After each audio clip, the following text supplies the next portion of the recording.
53 برس کی عمر میں آپ نے مکہ سے مدینہ کی ہجرت فرمائی اور 10 برس آپ نے مدینہ میں قیام فرمایا۔ 11 ہجری میں آپ حج کے لیے تشریف لے گئے اور یہ صورت آئی 11 تاریخ کو 11 حج کے ذوالحج، اذا جاء نصر اللہ والفتح۔ اس میں اشارہ تھا کہ میرے نبی آپ کا مشن مکمل ہو چکا ہے، اب آپ ہمارے پاس آنے کی تیاری فرمائیں۔ 29 صفر، 29 محرم صفر، 29 صفر عصر کی نماز کے بعد ایک جنازہ تھا۔ اس جنازے کو پڑھانے کے بعد اس کو دفن کے لیے آپ جنت البقیع تشریف لے گئے۔ وہاں سے واپس ہونے لگے تو سر درد اٹھا اور وہ درد ایک دم بڑھنا شروع ہوا، اور اس دن باری حضرت عائشہ کے گھر کی تھی، تو آپ گھر میں تشریف لاتے لاتے درد کے ساتھ بخار، تیز درد، تیز بخار، اور 14 دن 12 ربیع 29 30 2 دن یہ اور 12 دن اگلے 14 دن آپ نے بیماری دیکھی، مسلسل سر درد اور مسلسل بخار۔ اور روزانہ آپ جب گھر بدلتے، اس وقت 9 بیویاں زندہ تھیں، تو آپ پوچھتے کل کس کی باری ہے، کل کس کی باری ہے؟ جی میمونہ کی ہے۔ اگلا دن کل کس کی باری؟ جی حفصہ کی ہے۔ کل کس کی باری ہے؟ ام سلمہ کی ہے۔ تو بیگمات نے اس سے سمجھا کہ اللہ کے نبی یہ چاہتے ہیں کہ میں بیماری کے دن عائشہ کے پاس گزاروں، ورنہ آپ کو تو خود پتہ ہے کل کس کی باری ہے، پرسوں کس کی باری ہے، ترسوں کس کی باری ہے۔ تو حضرت میمونہ کے گھر میں آپ تشریف فرما تھے، تو ساری باقی 7 بیگمات جمع ہوئیں اور انہوں نے آ کے عرض کی، یا رسول اللہ، جب تک آپ بیمار ہیں آپ عائشہ کے پاس آرام فرمائیں، اور جب اللہ آپ کو شفا دے دے تو پھر ہماری ترتیب کو آپ دوبارہ شروع فرما دیں۔ تو آپ نے سب کا شکریہ ادا کیا، علی اور عباس کو بلایا، ان کے کندھوں پہ آپ نے یوں ہاتھ رکھے اور آپ کے پاؤں یوں زمین پہ لگ رہے، آپ پورا پاؤں نہیں لگا پا رہے تھے کمزوری سے، یہ پوزیشن تھی اس طرح۔ اور یہ پیر کا دن تھا، آپ حضرت عائشہ کے گھر میں داخل ہوئے اور اگلے پیر کو حضرت عائشہ کے گھر میں آپ اپنے اللہ کے پاس چلے گئے۔ آخری ہفتہ آپ نے حضرت عائشہ کے گھر میں گزارا۔ صحابہ ملاقات کے لیے حاضر ہوئے تو آپ ان کو دیکھ کے رونے لگے اور فرمایا کہ میں تمہیں اللہ کے سپرد کرتا ہوں، اللہ تمہاری حفاظت کرے، اللہ تمہارا ساتھی ہو، آواکم اللہ، حفظکم اللہ، نصرکم اللہ، بہت دعائیں دی۔ آپ کے جانے میں 5 دن باقی تھے، تو آپ نے فرمایا مجھے 7 کنوؤں کے پانی سے غسل کرواؤ۔ تو 7 کنوؤں سے پانی لایا گیا مشکیزوں میں بھر کے۔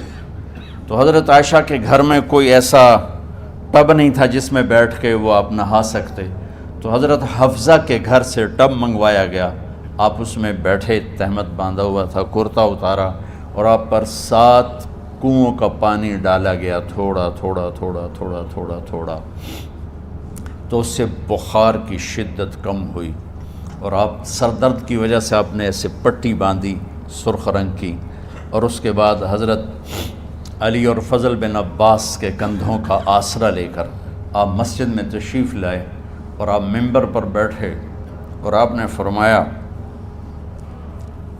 لوگوں میرے جانے کا وقت آ چکا ہے، میں نے کسی پر زیادتی کی ہو، کسی کو تھپڑ مارا ہو، کسی کو چھڑی ماری ہو، کسی کا حق دبایا ہو، تو میں اپنی جان کے ساتھ، مال کے ساتھ حاضر ہوں، مجھ سے یہیں بدلہ لے لو، آخرت میں میرے خلاف کوئی دعویٰ نہ کرنا، میں آخرت کے حساب کو برداشت نہیں کر سکتا۔ جن کے طفیل لوگوں کا حساب معاف ہوگا، جن کی طفیل، جن کی شفاعت پر لوگ بے حساب جنت میں جائیں گے، وہ روتے ہوئے فرما رہے ہیں کہ میں آخرت کے حساب کو نہیں دے سکتا۔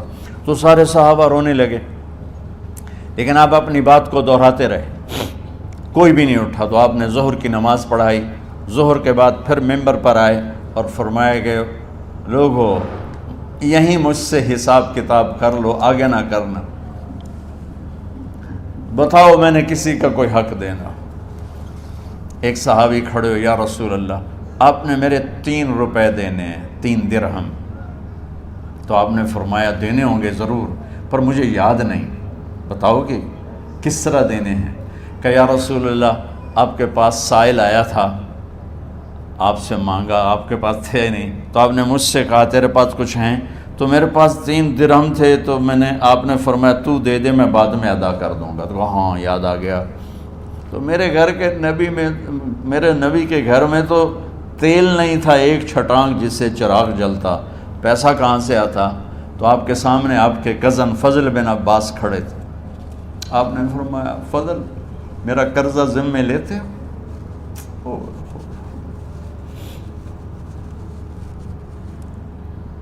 جن کے لیے کائنات سجائی گئی، جنت کی چابیاں جن کو پکڑائی گئیں، جاتے ہوئے 3 روپے دینے کی ہمت نہیں تھی۔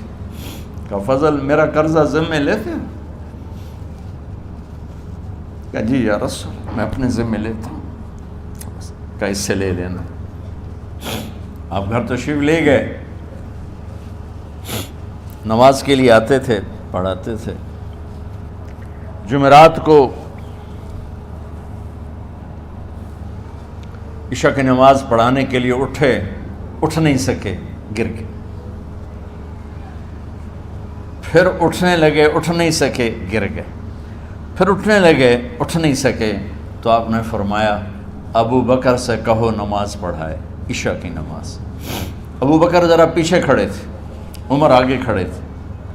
تو لوگوں نے کہا نماز ہی پڑھاونی، کوئی پڑھا دے وے، تو انہوں نے حضرت عمر کو آگے کیا، انہوں نے کہا اللہ اکبر۔ جب حضرت عمر کی تکبیر سنی تو آپ نے اندر سے زور سے فرمایا عمر کو پیچھے کرو، ابو بکر کو آگے کرو، میرے رب کا فرمان ہے میرے مصلی پر ابو بکر کے سوا اور کوئی کھڑا نہیں ہو سکتا۔ جمعرات کی عشاء، جمعہ ہفتہ اتوار کی 15 نمازیں اور پیر کی فجر کی 16 اور جمعرات والی 17 نمازیں ابو بکر نے پڑھائیں میرے نبی کی موجودگی میں۔ ہفتے کے دن ظہر یا عصر میں آپ علی و فضل بن عباس کے کندھوں پر ہاتھ رکھ کے مسجد میں داخل ہوئے اور ابو بکر نماز پڑھا رہے تھے۔ ادھر محسوس ہوا کہ اللہ کے نبی آ رہے ہیں، تو ابو بکر نے یوں پیچھے ہٹنا شروع کیا ایسے تاکہ مصلی سے ہٹ جائیں۔ تو آپ نے ایسے ہاتھ کا اشارہ فرمایا کہ کھڑے رہو، ہٹو نہیں، کھڑے رہو۔ تو وہ پھر آگے مصلی پر آ گئے۔ تو آپ تشریف لائے اور الٹے ہاتھ ابو بکر کے ساتھ بیٹھ کر آپ نے ظہر یا عصر کی 4 رکعت نماز ابو بکر کی امامت میں ادا فرمائی۔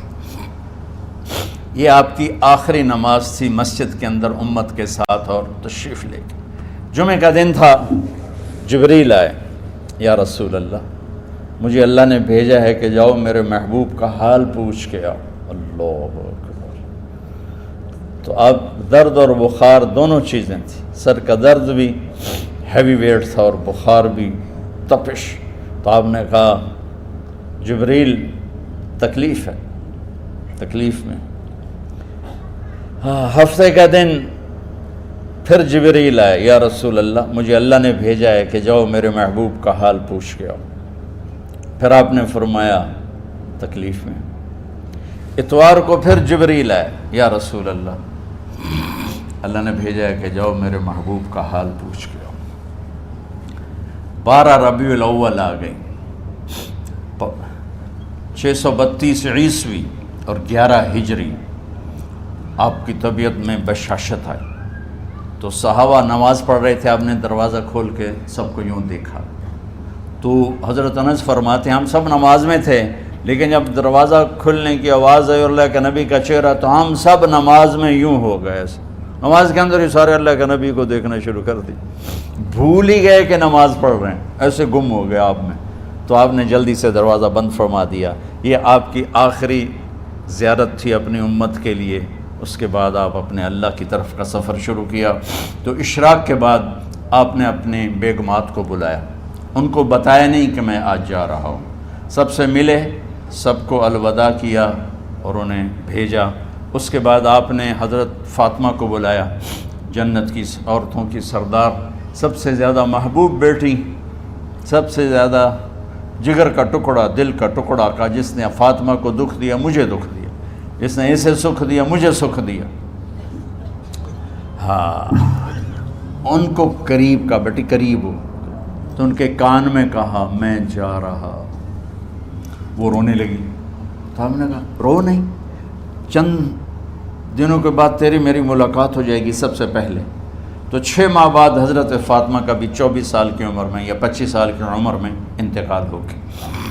ان کو رخصت فرمایا، پھر آپ نے داماد مولا علی کو بلایا، ان کا سر اپنی گود میں رکھا اور ان کے سر پہ اور کمر پہ ہاتھ پھیرتے رہے اور ان کو دعائیں دیتے رہے۔ آہستہ آہستہ تھی، آواز اونچی نہیں تھی، پست آواز تھی، اور یوں سر پہ کمر پہ، سر پہ کمر پہ، اور دعائیں دے رہے ہیں۔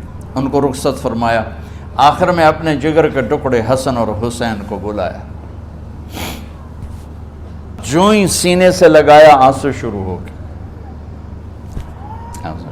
بیویوں کو رخصت کیا، خاموش، بیٹی کو رخصت کیا، خاموش، داماد کو رخصت کیا، خاموش۔ جو ہی بچوں کو سینے سے لگایا تو آپ کے آنسو نکلنا شروع ہوئے کہ ایک زہر میں تڑپ تڑپ کے مرے، ایک کا سر کٹ کے نیزے پہ چڑھا۔ میرے نبی آگے آنے والے زمانے میں دیکھ رہے تھے کہ میرے بچوں کے ساتھ کیا ہونے والا ہے، اس پر آپ بے قرار ہو کر روئے، بولے کچھ نہیں۔ ان کو بھی رخصت فرما دی۔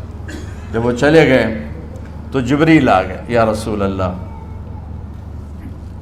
باہر ملک الموت دروازے پر کھڑا ہے، اندر آنے کی اجازت چاہتا۔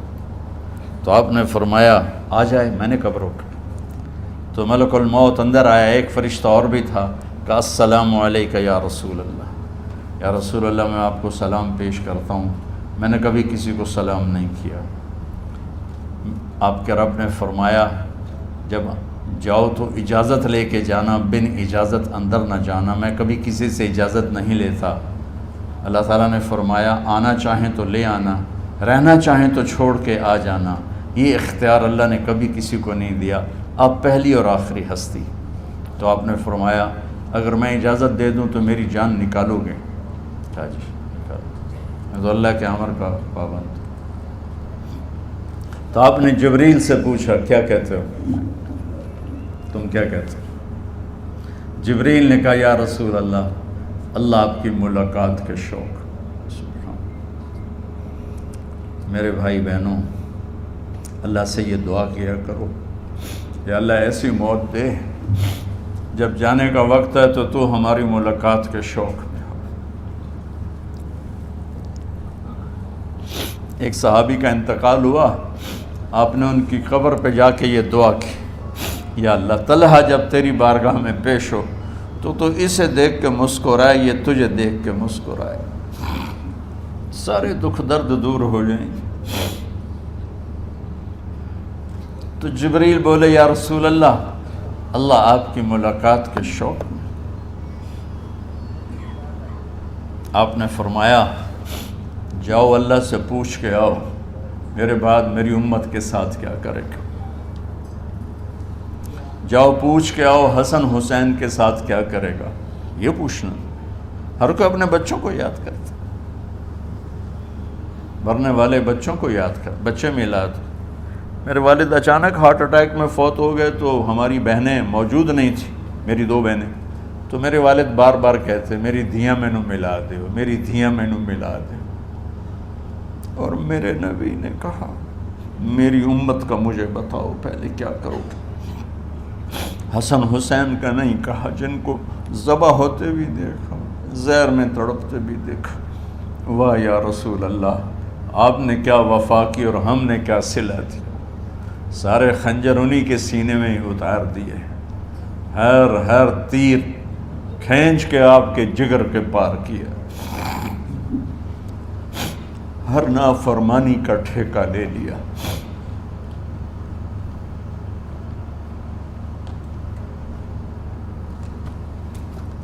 آؤ پوچھ کے آؤ میرے بعد میری امت کا کیا کرے گا. تو جبریل جا کر پیغام لائے کہ اللہ تعالیٰ فرما رہے ہیں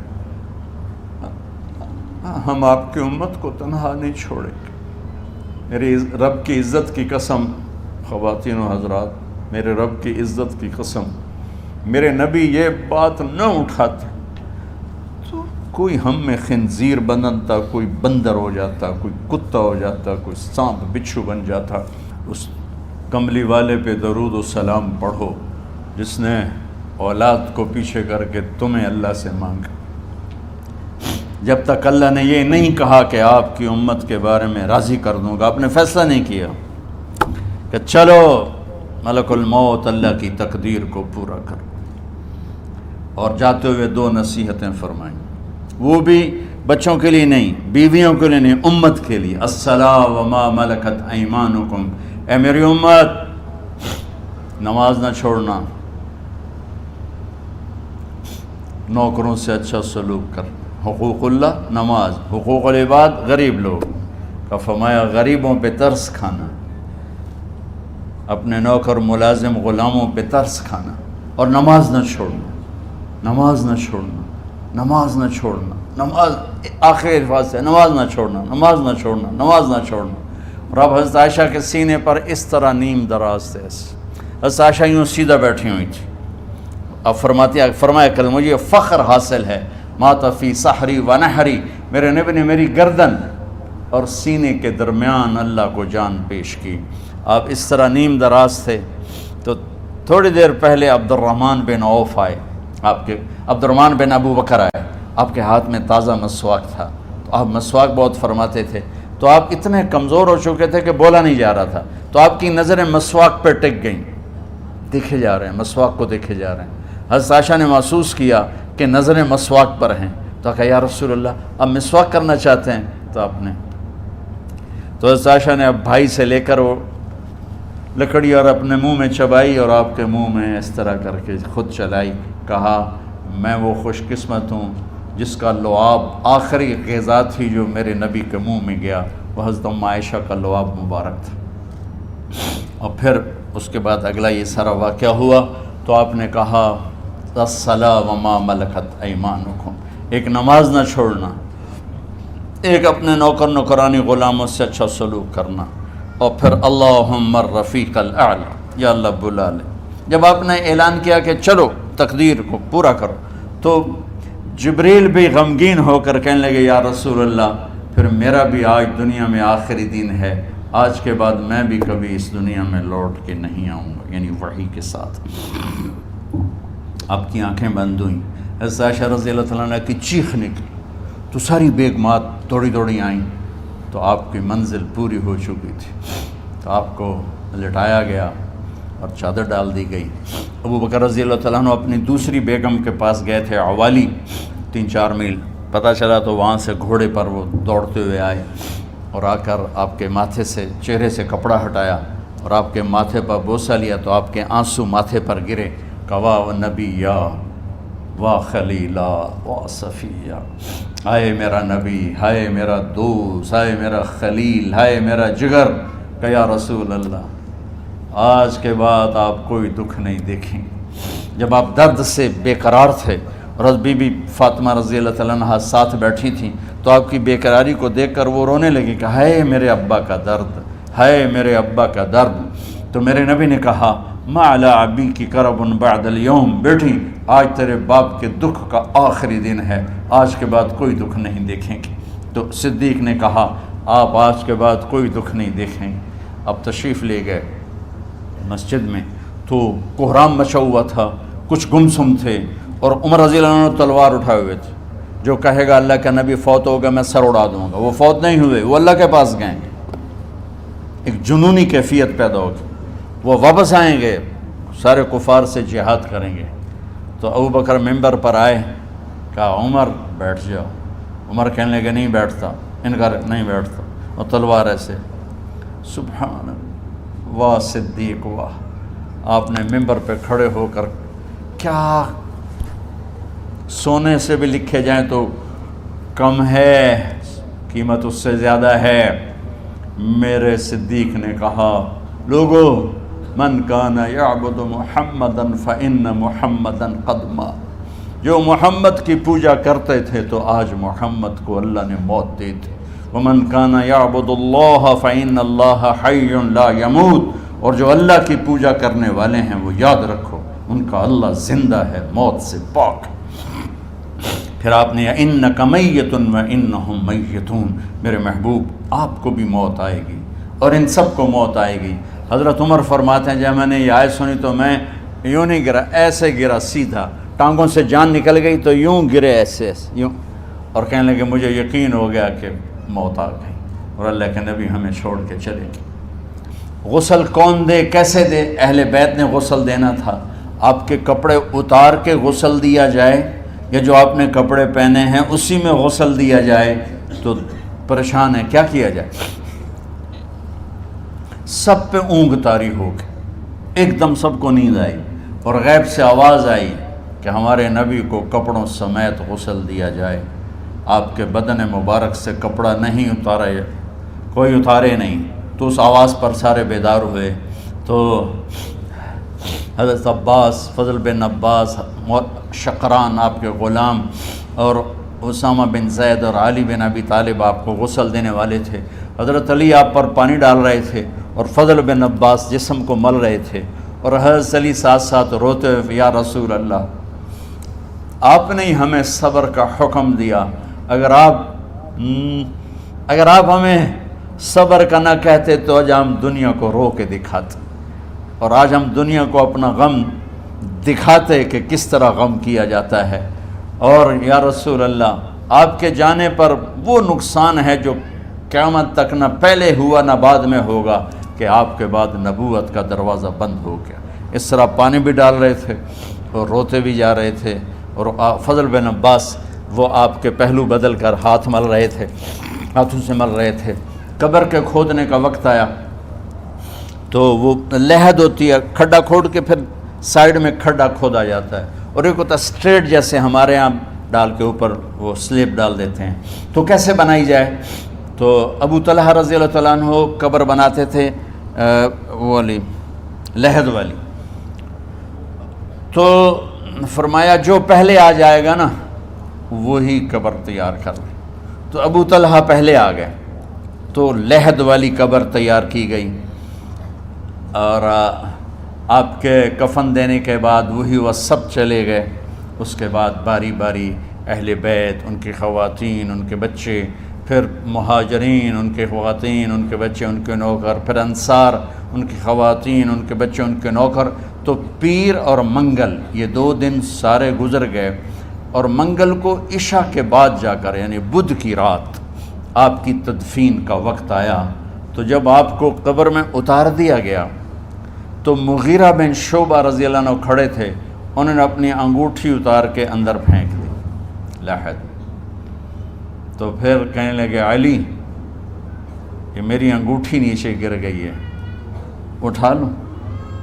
ایک بہانہ کیا نبی کو بوسہ لینے کا، انگوٹھی پھینک کر فرمانے لگے علی وہ میری انگوٹھی گر گئی ہے، اٹھا لوں۔ سب دیکھ رہے تھے کہ پڑی ہو کہاں، اٹھا لو۔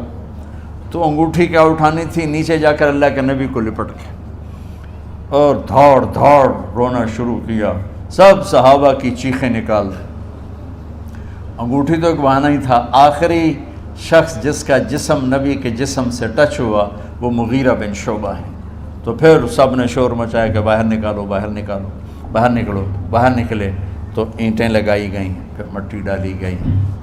تو جب واپسی ہوئی تو حضرت انس گزرے تو حضرت فاطمہ کھڑی تھیں، طابت نفوسکم ان حسیتم علی رسول اللہ التراب، انس کس جگر کے ساتھ تم نے نبی کو مٹی میں چھپا دیا، کس جگر کے ساتھ تم نے نبی کو مٹی میں چھپا دیا۔ اللہ سے ملا دے۔ قبر دیکھنے کو خوفناک ہے، اگر اللہ راضی ہے، جب کبھی قبر سے ڈر لگتا ہے، بہت ہی لگتا ہے تو خیال آتا ہے اگر اللہ راضی ہے پھر تو مسئلہ ہی کوئی نہیں ہے، چونکہ اللہ نے اپنے محبوب کو بھی قبر میں اتارا، یہ نہیں کہا کہ ایک خوبصورت بیڈ روم بنا کے اس میں لٹا دو، کہا قبر میں اتارو۔